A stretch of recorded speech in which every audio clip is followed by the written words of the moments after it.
Hello दोस्तों, कैसे हैं आप सभी। उम्मीद है आप सभी बहुत ही अच्छे होंगे। तो आज प्रकाशिकी का चौथा वीडियो है जिसमें आज हम 3 टॉपिक को बहुत ही आसानी से समझेंगे। तो सबसे पहला हमारा टॉपिक होगा क्रांतिक कोण। क्रांतिक कोण क्या होता है, ठीक है, इसके सूत्र देखेंगे। उसके बाद हम देखेंगे दूसरा टॉपिक में कि पूर्ण आंतरिक परिवर्तन क्या होता है, ठीक है। और तीसरा जो कि बहुत ही इंपॉर्टेंट है, प्रकाशिक तंतु क्या होता है, इसके सिद्धांत देखेंगे, रचना देखेंगे, इसका फिगर देखेंगे, इसका उपयोग देखेंगे, ठीक है। तो इस सभी के बारे में आज हम लोग डिस्कस करने वाले हैं। तो चलिए दोस्तों एक एक करके देख लेते हैं। तो सबसे पहला हमारा आता है कि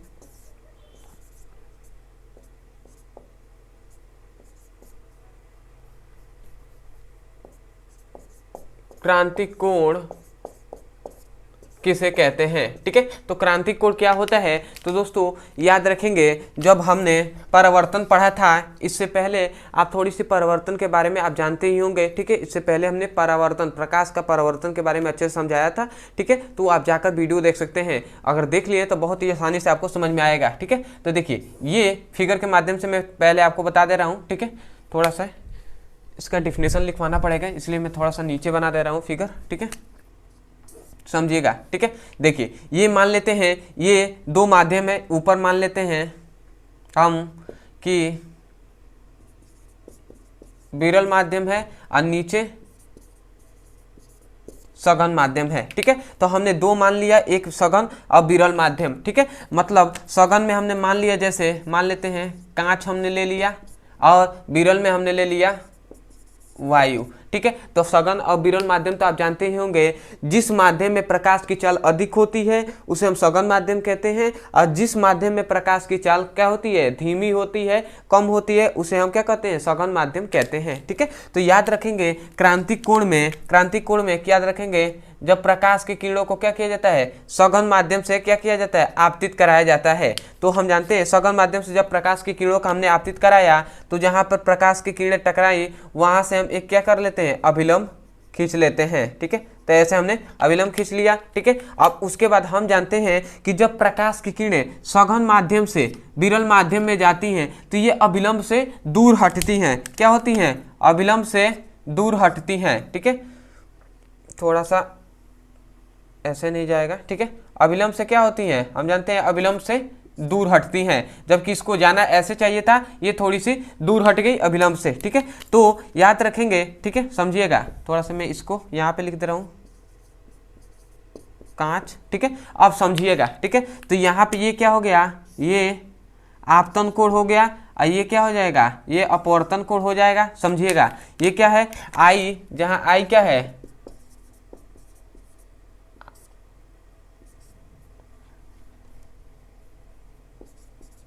आपतन कोण है, और आर क्या है, अपवर्तन कोण है, ठीक है। तो इन दोनों को समझ में याद रखिएगा, ठीक है। हमने सब बताया है, फिर भी मैं चाहता हूं कि जो नहीं भी देखे वो पीछे वाले वीडियो वो भी यहां से समझे, ठीक है। तो ये देखिए हमने क्या किया, सघन से विरल माध्यम में प्रकाश को भेजा जाता है। क्रांतिक कोण जब हम इसमें करते हैं, ठीक है, परिभाषा करते हैं, तो जब सघन से विरल माध्यम में भेजा जाता है तो ये क्या होता है, ये अभिलंब से दूर हटता है। अपवर्तन के पश्चात क्या होता है, अभिलंब से दूर हटता है। अब समझिएगा ये आपतन कोण है, ये परावर्तन कोण है, ठीक है। तो अब समझिएगा ये क्या है, आपतित किरण है ना, ये क्या है, आपतित किरण है, और ये क्या है, अपवर्तित किरण है, ठीक है। तो समझिएगा तब हम जब आपतित, ये जो आपतन कोण है इसके मान को हम बढ़ाते हैं, ठीक है। जब हम इस आपतन कोण के मान को हम बढ़ाएंगे, मान लेते हैं हमने यहाँ से ऐसे हमने इतना बढ़ा दिया, ठीक है। तो याद रखेंगे जब हमने थोड़ा सा आपतन कोण के मान को बढ़ाया तो ये क्या हो जाएगा, ये भी यहाँ से ऐसे झुक जाएगा कि नहीं, ठीक है, झुकेगा कि नहीं, ये अभिलंब से और दूर हटेगा। अगर मान लीजिए हमने आपतन कोण के मान को और इतना बढ़ा दिया, जब इतना हमने आपतन कोण के मान को बढ़ा दिया तो एक समय के पश्चात ये क्या हो जाएगा, ये अपवर्तन जब क्या हो जाएगा, ये इस माध्यम में मतलब जो माध्यम की तल है उस पर क्या हो जाएगा, अपवर्तित हो जाएगा कि नहीं। ठीक है, जैसे समझिएगा जब हमने प्रकाश की किरणों आपतित कराया तो ये अभिलंब से थोड़ी सी झुकी, ठीक है, अभिलंब से दूर हटी। ठीक है, जब हमने थोड़ा सा और इस किरणों जो आपतित किरण है इसको और बढ़ा दिया, मतलब आपतन कोण के मान को बढ़ाया, तो ये और थोड़ा सा झुक गया, और थोड़ा सा और हमने बढ़ा दिया तो ये क्या हो जाएगा, ये जो अपवर्तित किरण है ये क्या हो जाएंगे, ये एकदम मतलब क्या हो जाएंगे, ये अपवर्तन कोण, मतलब ये कहा जाए एक तरह से तो अभिलंब तथा अपवर्तन कोण के बीच में क्या है, आर है ना, तो आर का मान क्या हो जाता है, R इक्वल टू 19, मतलब अपवर्तन कोण का मान क्या हो जाता है, 90 हो जाता है। ठीक है, मतलब अपवर्तित किरण है वो क्या हो जाती है, लंबवत हो जाती है किसके, माध्यम के। ठीक है, समझ में आ रहा है, तो यही कहा जाता है। अब डिफिनीशन हम करेंगे इसका, ठीक है, डिफिनीशन कोई दिक्कत नहीं है, आपको समझ में आ जाएगा।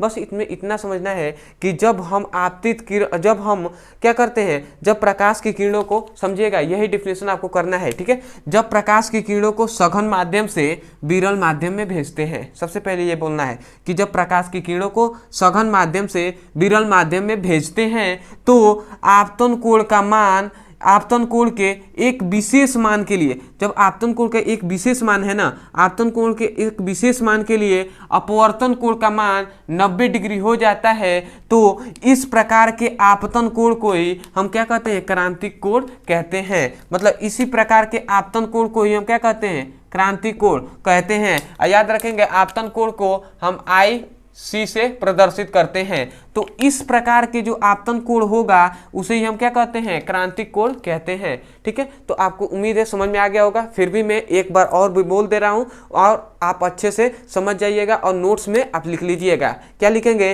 कि जब प्रकाश की किरणों को सघन माध्यम से विरल माध्यम में भेजा जाता है तो आपतन कोण के एक विशेष मान के लिए अपवर्तन कोण का मान 90 डिग्री हो जाता है, तो इस प्रकार के आपतन कोण को हम क्या कहते हैं, अपवर्तन कोण कहते हैं, सॉरी क्रांतिक कोण कहते हैं। ठीक है, तो आपको उम्मीद है समझ में आ गया होगा। ठीक है, तो मैं इस डिफिनेशन को यहाँ पे लिखवा दे रहा हूँ, जो कमजोर स्टूडेंट है जिनको मतलब उतनी थोड़ी सी दिक्कत आ रही है, ठीक है, तो इसलिए मैं यहाँ पे डिफिनेशन लिखवा दे रहा हूँ। ठीक है, परंतु मुझे विश्वास है कि आप मतलब समझ गए होंगे और अच्छे से नोट्स बनाना स्वयं सीखिए। ठीक है, आप थोड़ी सी मेहनत करेंगे तो और अच्छा आपके लिए भी होगा। ठीक है, और मेरा मतलब थोड़ा सा अच्छा होगा कि आप मतलब नोट्स बनाना सीखे, मुझे बहुत खुशी होगी कि आप नोट्स बना रहे हैं। ठीक है, तो इसलिए मैं कहूँगा एक बार और सुनिए, नहीं बनाए हैं तो आप इसको क्या कीजिए, इसको मतलब क्या कीजिए, नोट्स बना लीजिए। ठीक है, अब मैं चाहता हूं कि यहीं पे आपको 90 प्लस मतलब क्या आ जाए, समझ में आ जाए, इसलिए मैं बार बार आपको डेफिनेशन बताता हूं,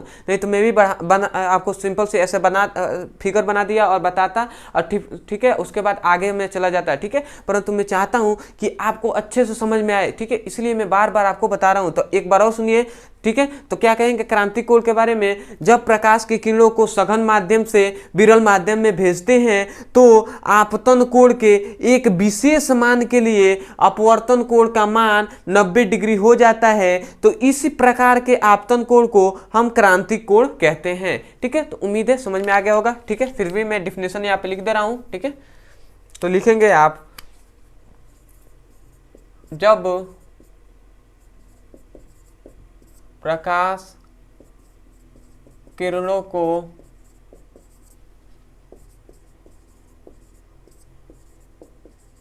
सघन माध्यम से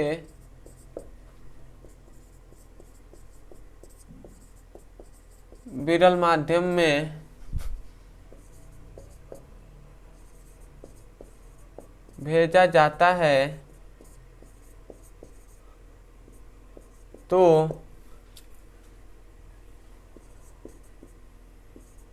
आपतन कोण के एक विशेष मान के लिए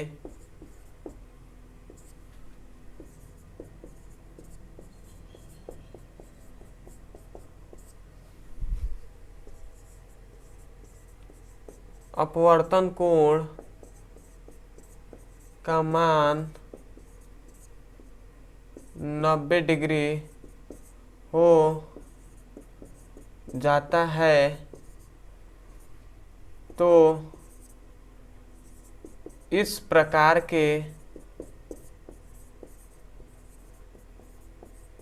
आपतन कोण को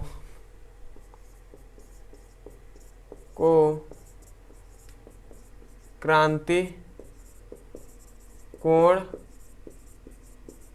कहते हैं। ठीक है, तो ये आपका डेफिनेशन हो गया। देखिए यही डेफिनेशन में जो है हमने यहाँ पे समझाया वही डेफिनेशन में भी आपको बताया गया है, परंतु देखने से तो आपको बहुत ही बड़ा लग रहा होगा, परंतु आप समझ लिए होंगे तो इसे अपने शब्दों में लिख सकते हैं। क्या लिखा गया है कि जब प्रकाश की किरणों को सघन माध्यम से विरल माध्यम में भेजते हैं तो आपतन कोण के एक विशेष मान के लिए अपवर्तन कोण का मान 90 डिग्री हो जाता है। तो इस प्रकार के आपतन कोण को क्रांति कोण कहते हैं, यही यहाँ पे लिखा गया है। अब सोचिए कि जब प्रकाश की किरणों को सघन से विरल माध्यम में भेजा जाता है तो सघन में समझिएगा, यहाँ पे मैं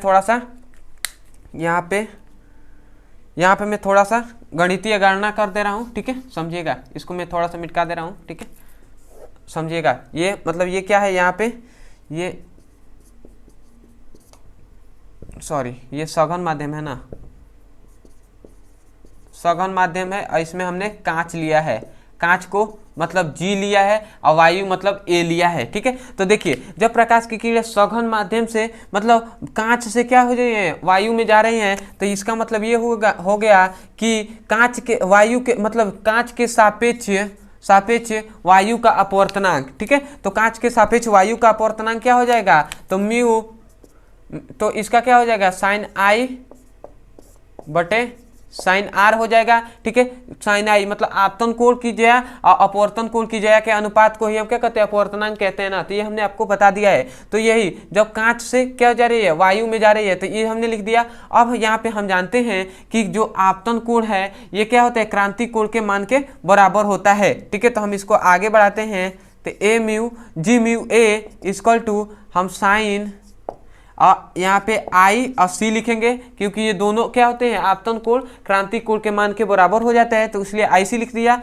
अब यहाँ पे हम जानते हैं साइन और आर का मान हम जानते हैं यहाँ पे 90 हो गया, तो हम 90 डिग्री लिख देंगे। उसके बाद हम जानते हैं कि साइन 90 इक्वल टू 1। ठीक है, ये हम बात पहले से जानते हैं। ठीक है, ये मान होता है साइन 19 मतलब साइन 90, उसका मान क्या होता है, 1 होता है। तो यहाँ पे जी म्यू ए इक्वल टू क्या निकल गया, साइन आई सी। तो यही आपका फॉर्मूला निकल गया। ठीक है, तो याद रखेंगे कि कांच के सापेक्ष कांच के सापेक्ष वायु का अपवर्तनांक क्या होता है, अपवर्तनांक मतलब इसका क्रांति कोण क्या होता है, साइन आई होता है। ठीक है, तो उम्मीद है आपको समझ में आ गया होगा। सबसे पहले इसको लिखना है डेफिनेशन, उसके बाद फिगर बनाना है, उसके बाद आपको सिंपल से इसको नीचे आपको गणना में लिख देना है, तो आपको अच्छे से मतलब मार्क्स आपको मिल जाएंगे। ठीक है, तो उम्मीद है आपको ये समझ में आ गया होगा। ठीक है, तो अगर आपको वीडियो अच्छा लगा हो तो अगर हम हमारे चैनल से जुड़ेंगे तो हमें भी बहुत खुशी होगी। तो अगर आप हमारे चैनल से जुड़ना चाहते हैं तो चैनल के डिस्क्रिप्शन में चले जाइए और सबसे पार्ट 1 करके एक एक वीडियो को देखिए। अगर सभी वीडियो आपको अच्छे लगते हो ना, आपको मतलब एक तरह से समझ में आता हो, तब जाकर चैनल को सब्सक्राइब कर लीजिए और वीडियो को लाइक भी कर दीजिएगा। और हो सके तो कमेंट सेक्शन में जो भी कमियाँ हो उसको कमेंट सेक्शन में ज़रूर बताइएगा, और यदि आपको कोई दिक्कत हो तो उसे भी ज़रूर बताइएगा, और समझ में आया हो तो भी आप बताइएगा कमेंट सेक्शन में। ठीक है, तो चलिए दोस्तों अब हम देखते हैं अपने दूसरे टॉपिक पे जो है पूर्ण आंतरिक परावर्तन। ठीक है, तो इसको मैं मिटा रहा हूं, स्क्रीनशॉट ले लीजिए। ठीक है, अब हम देखते हैं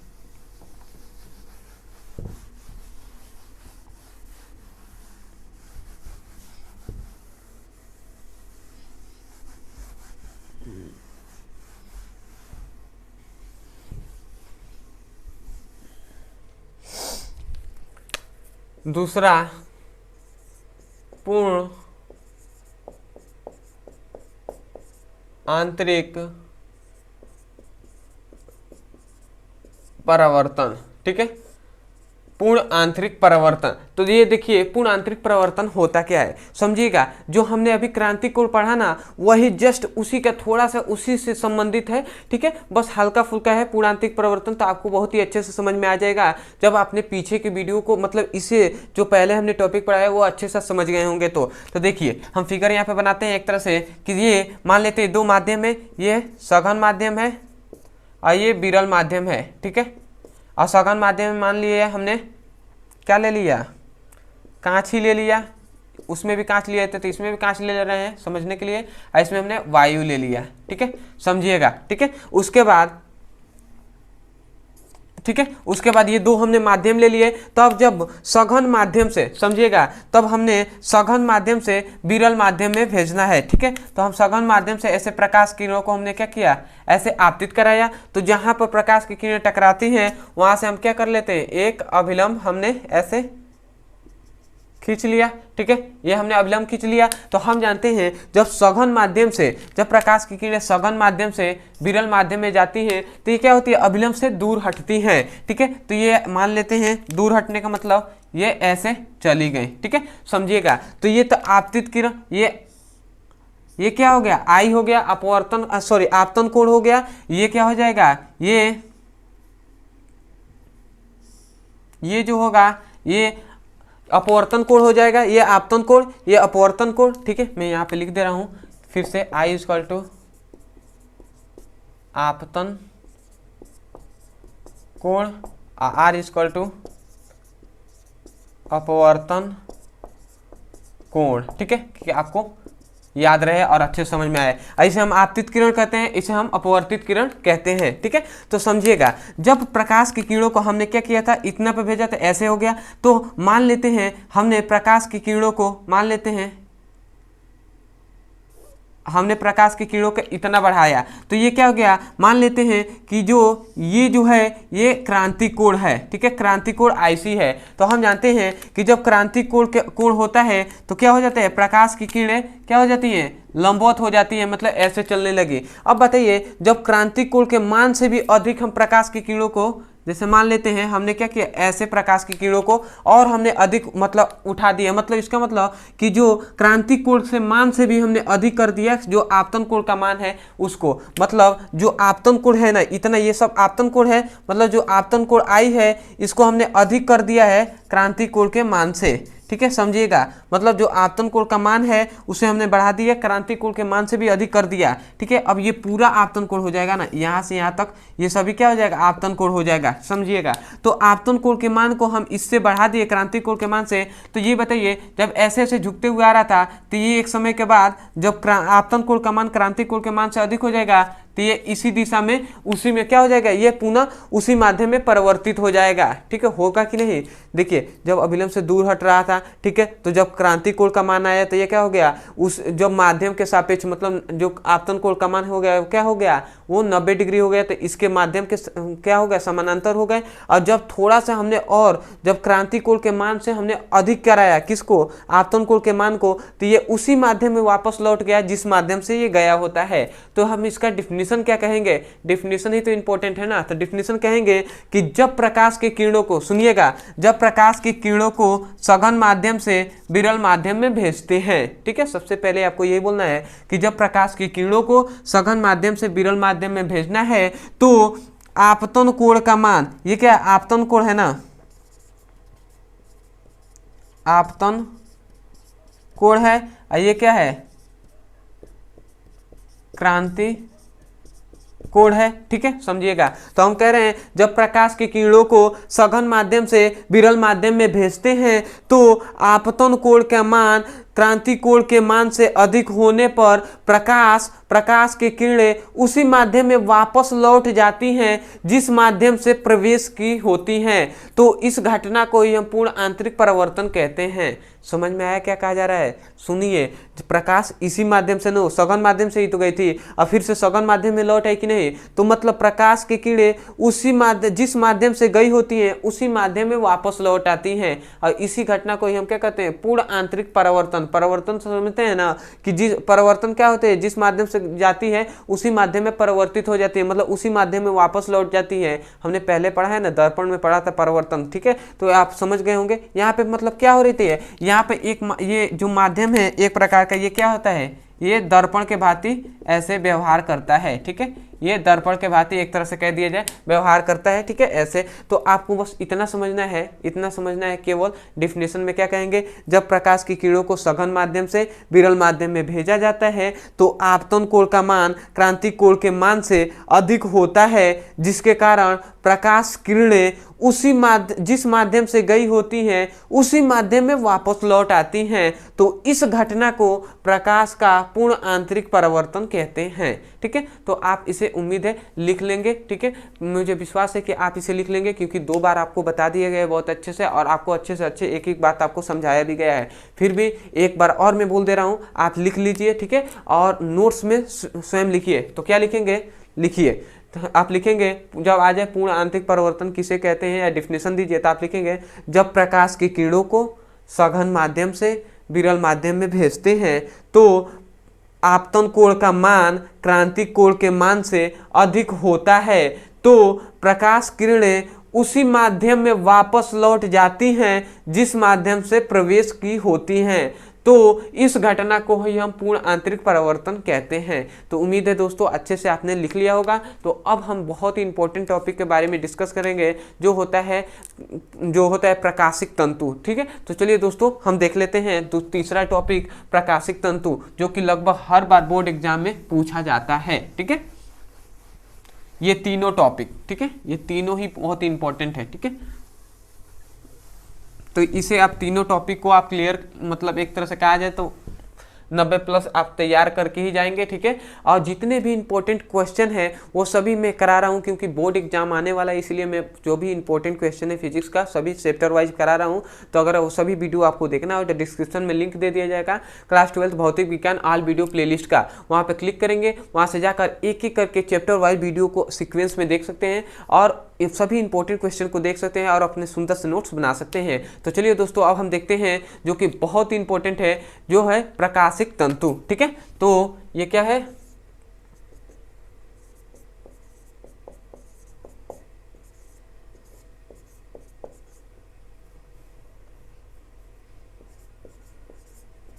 ठीक है, तो प्रकाशिक तंतु है क्या, समझिएगा। तो भैया प्रकाशिक तंतु है क्या, तो इसे आप अच्छे से समझेंगे तो याद रखेंगे, प्रकाशिक तंतु एक प्रकार के हम कह सकते हैं कि युक्ति है, या हम कह सकते हैं एक यंत्र है। ठीक है, प्रकाशिक तंतु क्या है, एक प्रकार का यंत्र, या हम कह सकते हैं युक्ति है, जिसके कारण, समझिएगा, प्रकाशिक तंतु क्या है, एक प्रकार की युक्ति या यंत्र है जिसके कारण क्या करते हैं, प्रकाश सिग्नल को एक स्थान से, प्रकाश के जो सिग्नल होते हैं, जो मोबाइल के ऐसे सिग्नल कह सकते हैं, तो जो प्रकाश के सिग्नल होते हैं उसे एक स्थान से दूसरे स्थान तक भेजा जाता है बिना ऊर्जा का क्षय हुए, मतलब बिना ऊर्जा व्यय हुए ही, मतलब बिना ऊर्जा का हानि हुए ही हम क्या करते हैं, प्रकाश सिग्नल को प्रकाश के माध्यम से ही एक स्थान से दूसरे स्थान तक भेजते हैं। ठीक है, तो जैसे हम क्या कर लेते हैं, जैसे प्रकाश के जो ये प्रकाशिक तंतु की सहायता से ही हम मतलब अपने फोटो या किसी भी वस्तु के प्रतिबिंब को, मतलब एक तरह से कहा जाए तो इमेज को ही, हम जो फोटो होता है उसे ही हम एक स्थान से दूसरे स्थान तक भेजते हैं प्रकाशिक तंतु के माध्यम से ही। ठीक है, तो आप समझ गए होंगे प्रकाशिक तंतु है क्या। तो इसका डिफिनेशन क्या लिखेंगे, अगर आ जाए कि प्रकाशिक तंतु क्या है, इसकी सिद्धांत लिखिए, रचना लिखिए और कार्यविधि लिखिए। ठीक है, तो अनुप्रयोग लिखिए। ये बहुत ही मतलब 8 नंबर का क्वेश्चन ये आता है या 5 नंबर का आता है। ठीक है, तो इसे आप क्लियर करके जाएंगे। तो आप लिखेंगे सबसे पहले, तो आपसे प्रकाश तंतु के बारे में सबसे पहले लिखेंगे कि प्रकाशिक तंतु एक प्रकार का यंत्र है जिसकी जो क्या करता है। ठीक है, तो चलिए मैं लिखवा दे रहा हूँ। ठीक है, बहुत इंपॉर्टेंट है, इसलिए मैं एक एक बात आपको छोड़ूंगा नहीं, आपको सब अच्छे से लिखवा दे रहा हूँ। ठीक है, तो आप लिखिए, ठीक है, समझिए। ठीक है, समझाऊंगा नहीं, इसमें सबसे पहले लिखवाऊंगा। ठीक है, क्योंकि सबसे ज़्यादा लिखने को ही है, नहीं तो मैं समझा दूंगा तो आप कहेंगे कि मतलब नोट्स तो मैं प्रोवाइड नहीं करा रहा हूँ। ठीक है, इसलिए मैं आपको लिखवा दे रहा हूँ। तो आप क्या कहेंगे, प्रकाशिक तंतु, प्रकाशिक तंतु एक प्रकार का की युक्ति है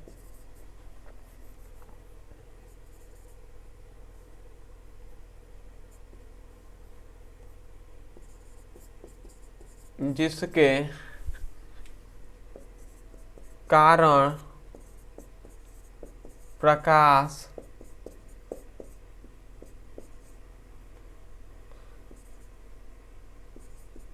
सिग्नल को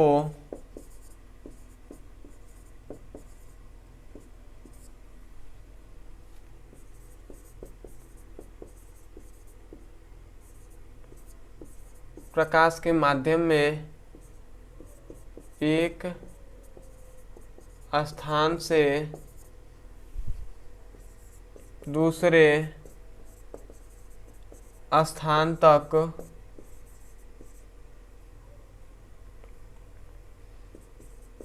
बिना ऊर्जा व्यय हुए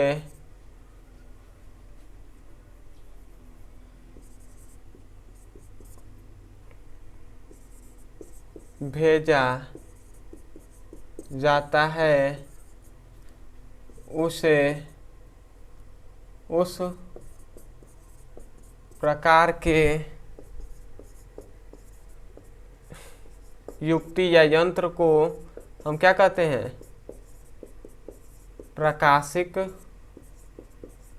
तंतु कहते है। ठीक है, तो आपको यही लिखना है। देखिए ये आपको मतलब एक तरह से लग रहा होगा कि बहुत बड़ा है। देखिए दोस्तों 8 नंबर का क्वेश्चन भी तो है ना, तो जितना आपको मतलब एक तरह से कहा जाए तो 8 नंबर का क्वेश्चन में लगभग आपको 1.5 या 2 पेज तो लिखना ही होगा। ठीक है, तो एक एक करके आप समझिए ये क्या कहा जा रहा है। मतलब प्रकाशिक तंतु जो है ना एक प्रकार की युक्ति या यंत्र है जिसकी सहायता से, समझिएगा, जिसकी सहायता से जो प्रकाश के सिग्नल होते हैं, प्रकाश सिग्नल, उसे प्रकाश के ही माध्यम से एक स्थान से दूसरे स्थान तक भेजा जाता है बिना ऊर्जा का हानि हुए। ठीक है, मतलब बिना ऊर्जा का व्यय हुए, ठीक है, समाप्त हुए ही हम एक स्थान से दूसरे स्थान तक प्रकाश सिग्नल द्वारा भेज देते हैं। तो वही है प्रकाशिक तंतु, तो इसे ही हम प्रकाशिक तंतु कहते हैं। यही इसमें लिखवाया गया है। ठीक है, तो आपको समझ में आ गया होगा ये। अब आता है प्रकाशिक तंतु का सिद्धांत। ठीक है, तो याद रखेंगे इसका सिद्धांत। अब हम देखते हैं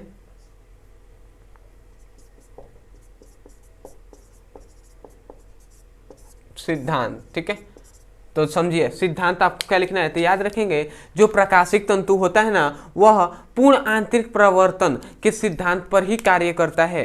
किस सिद्धांत पर? पूर्ण आंतरिक परावर्तन के सिद्धांत पर कार्य करता है। तो आप क्या लिखेंगे कि प्रकाशिक तंतु पूर्ण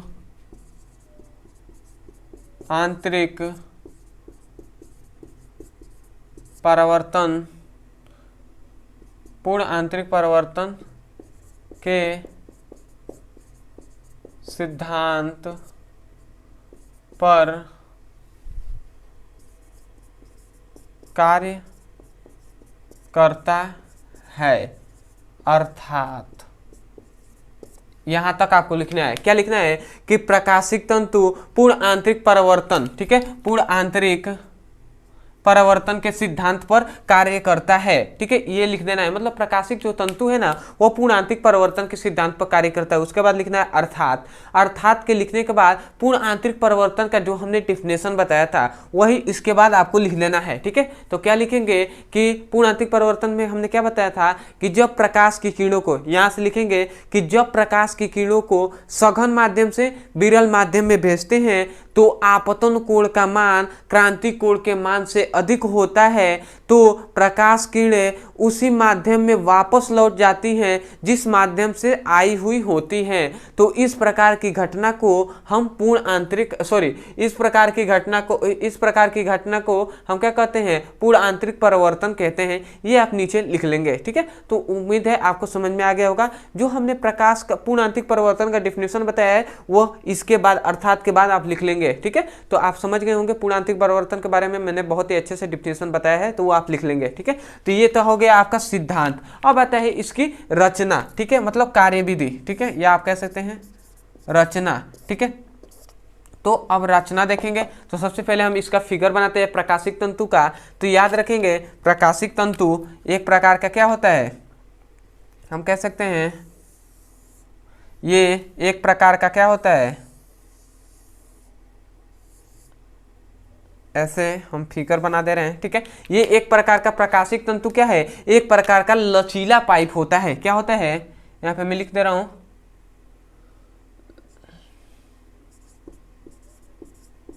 लचीला ठीक है, लचीला पाइप होता है, समझिएगा। प्रकाशिक तंतु एक प्रकार का लचीला पाइप होता है, और इस प्रकाशिक जो तंतु होता है एक लचीला पाइप की तरह तो होता ही है, और इसमें दोहरी परत होती है, मतलब इसके अंदर और अंदर भी एक परत होती है, मतलब इसके ऊपर भी एक ऐसी परत होती है, समझिएगा। ये क्या है, ऐसे एक दोनों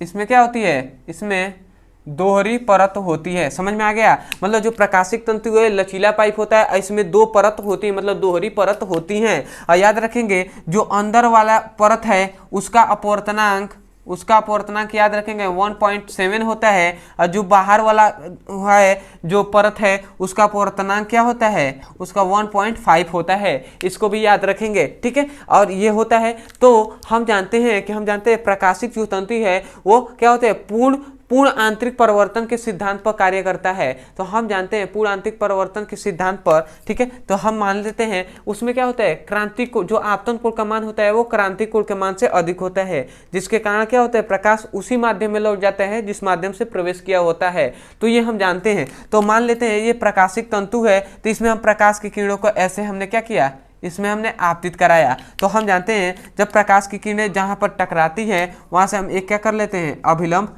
ऐसे हमने खींच लिया, ठीक है। तो हम जानते हैं कि ये जो आपतन कोण का ये मान है ये क्या होता है, ये अधिक है, क्रांति कोण के मान से अधिक है। तो जब क्रांति कोण के मान से अधिक होगा तो प्रकाश उसी माध्यम में वापस लौट जाएगा ना, प्रकाश उसी माध्यम में वापस लौट जाएगा, ठीक है। जिस माध्यम में प्रवेश किया होता है तो उसी माध्यम में लौट गया। अब जहाँ पे लौट के ये टकराया वहां से हम क्या कर लेते हैं, एक अभिलंब खींच लेते हैं, ठीक है, समझिएगा। एक हमने अभिलंब खींच लिया तो फिर से ये क्या हो जाएगा, ये जो यहाँ पे जो कोण बनेगा ये क्या हो जाएगा, यहाँ पे जो कोण बनेगा वो क्या हो जाएगा, क्रांति कोण के मान से अधिक होगा। तो जिसके कारण ये क्या हो जाएगा, पुनः ये क्या हो जाएगा, परिवर्तित हो जाएगा, ठीक है, पुनः ये परिवर्तित हो जाएगा। फिर से यहीं पर ऐसे अभिलंब खींचते जाएंगे और ऐसे ऐसे ये परिवर्तित हो जाएगा, और ये ऐसे ही क्या करते जाएगा, ऐसे ही ये एक तरफ से क्या हो जाएगा, ये बाहर निकल जाएगा, ठीक है। तो मतलब परिवर्तित होते होते होते ये से बाहर निकल गया। तो इसका मतलब ये हुआ, यही आपकी रचनाएं हैं और यही है प्रकाशिक तंतु का फिगर। तो आप सिंपल सी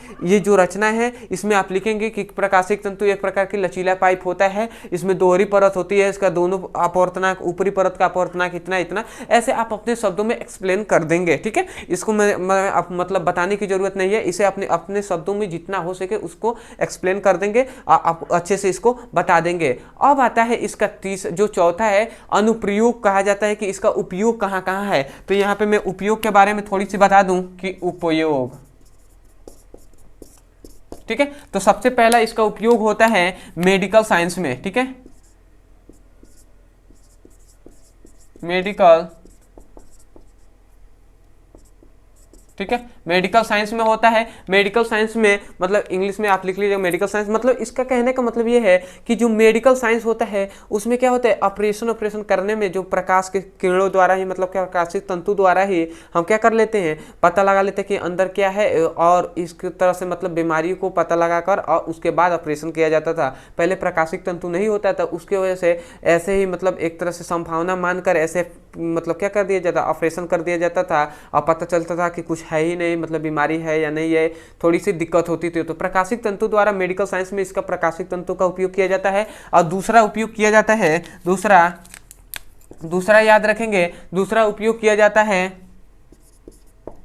संचार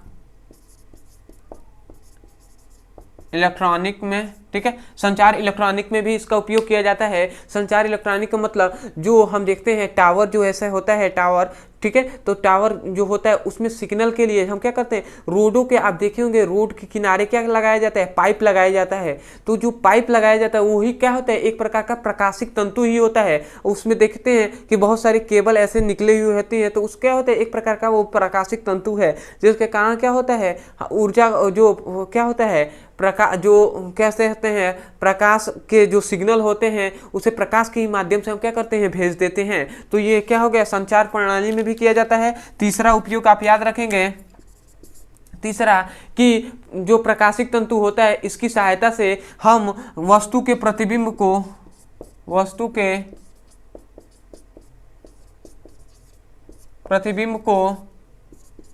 एक स्थान से दूसरे स्थान तक भेजा जा सकता है। मतलब वस्तु के प्रतिबिंब को, कोई भी वस्तु है उसके प्रतिबिंब मतलब उसके फोटो को ही हम क्या कहते हैं, एक स्थान से दूसरे स्थान तक भेजा जा सकता है, ठीक है, प्रकाशिक तंतु के माध्यम से ही। और चौथा इंपॉर्टेंट याद रखेंगे इस चौथे को भी कि जो होता है प्रकाशिक तंतु, ये एक प्रकार का सजावट करने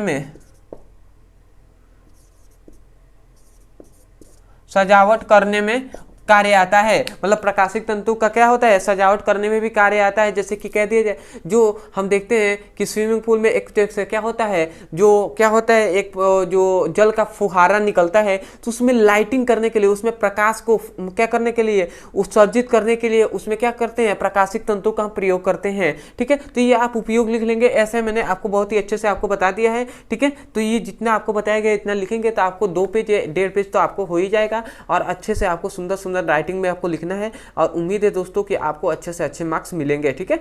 तो दोस्तों आज के लिए इतना ही। अगर वीडियो अच्छा लगा हो तो आप हमारे चैनल से जुड़ जाइएगा, और अगर ऐसे ही सभी चैप्टर वाइज आपको वीडियो देखना है तो डिस्क्रिप्शन में लिंक है, वहाँ पर क्लिक करके ऑल वीडियो प्लेलिस्ट का लिंक मिल जाएगा। वहाँ से जाकर आप एक एक करके वीडियो चैप्टर वाइज सीक्वेंस में वीडियो को देख सकते हैं और अपने सुंदर से नोट्स बना सकते हैं। और एक सबसे इम्पोर्टेंट बात कि यदि आपको कोई भी टॉपिक समझ में नहीं आता है, फिजिक्स में कोई भी टॉपिक समझ में नहीं आता है, तो उसको यूट्यूब पे नाम लिखिए उस टॉपिक का, उसके अंत में हमारे चैनल का नाम लिख दीजिए, आपको वीडियो मिल जाएगा। वहाँ से जाकर आप सुंदर से अपने नोट्स बना सकते हैं और अच्छे से पढ़ाई कर सकते हैं। तो दोस्तों मिलते हैं अगले वीडियो में। जय हिंद, जय भारत।